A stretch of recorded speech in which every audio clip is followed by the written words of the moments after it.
Hey! Salut à tous et bienvenue dans ce Pop Culture Time numéro 16. Aujourd'hui, on va parler informatique, amis et jugement. On va parler de Facebook.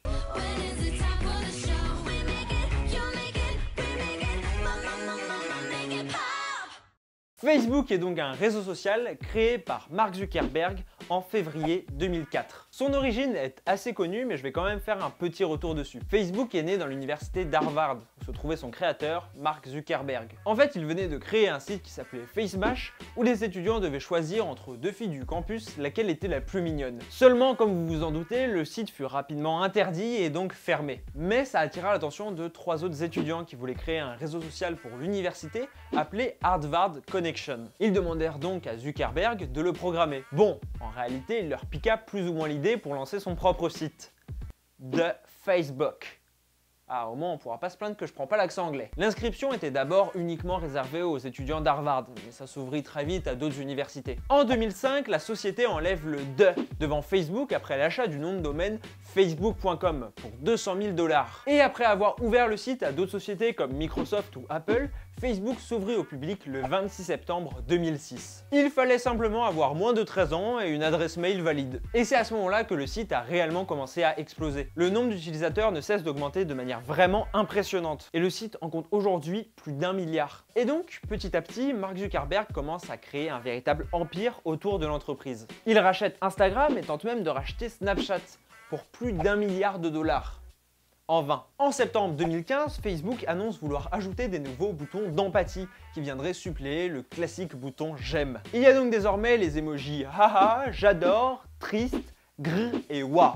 Ils seront officiellement ajoutés en janvier 2016. Aussi, anecdote intéressante, depuis le 1er mars 2017, Facebook a lancé un programme qui détecterait les messages suicidaires. Aujourd'hui considéré par beaucoup comme uniquement l'ancêtre de Twitter, ce qui est un peu ironique sachant que Twitter et Facebook ont été créés au même moment, Facebook reste quand même extrêmement présent dans nos vies. Il a radicalement changé nos liens à l'amitié, à l'information, au jugement et à soi-même. On verra ça surtout dans la seconde partie de l'analyse, mais j'aimerais d'abord vous montrer comment il est rentré dans l'inconscient collectif. Pour cela, il a réussi à devenir bien plus qu'un site. Il est devenu une marque et une référence. Par exemple, Mark Zuckerberg a prêté sa voix pour son propre personnage dans un épisode des Simpsons en 2011. En fait, on peut dire que son entrée dans la pop culture s'est faite un peu avant, en 2010, avec la sortie du film The Social Network. Il est réalisé par David Fincher et c'est Jesse Eisenberg qui jouera le rôle du créateur du site. Et le film sera un succès à la fois sur le plan critique et aussi au box-office. Il n'empêche qu'il dépeint de quelque chose de très intéressant dans l'essence même de Facebook. En effet, le film commence par une scène où on voit Mark Zuckerberg se faire larguer. On le voit ensuite directement rentrer chez lui pour commencer la création d'un site, donc encore FaceMash à l'époque. Et lorsque Facebook explosera, il ira directement s'en vanter auprès de son ex. Cela montre bien que le réseau social a aussi et surtout été créé par esprit de vengeance,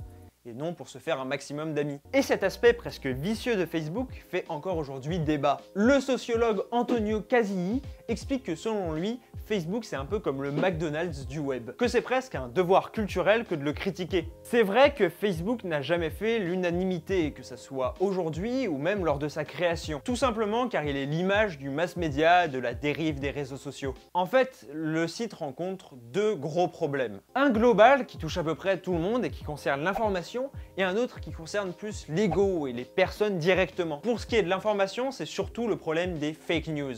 Can you give us a question? Don't be rude. No, I'm not going to give you a question.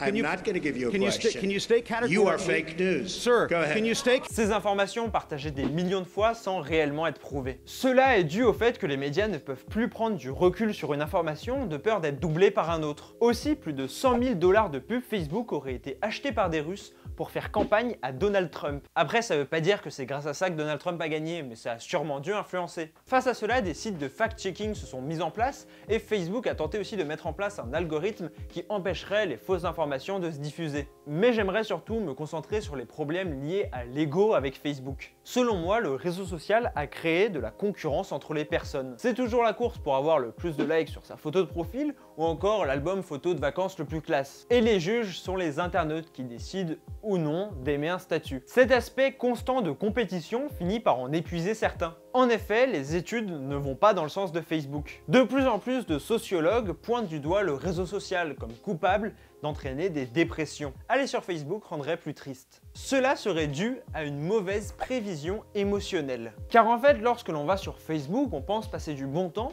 mais juste après y être allé, on regrette d'y avoir perdu notre temps. Un peu comme McDo en fait. En même temps, imaginez-vous avec constamment une personne à vos côtés qui réagit à tout ce que vous dites tout le temps et qui vous juge. Et pourtant, j'ai beau critiquer Facebook, je passe quand même en moyenne 1 heure dessus par jour.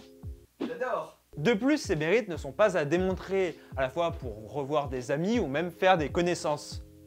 J'aime! En tout cas, il est indéniable que Facebook s'est réellement implanté dans notre société et a laissé sa trace pour un petit bout de temps. Waouh! N'hésitez pas à lâcher un énorme pouce bleu si la vidéo vous a plu. J'aime. Pour être resté jusqu'à la fin, je vous offre l'anecdote bonus.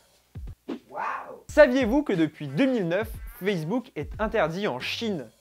Triste. J'espère que cette vidéo vous a plu. On se retrouve la semaine prochaine, 18 h, pour une vidéo où on va parler de super-héros. Ciao!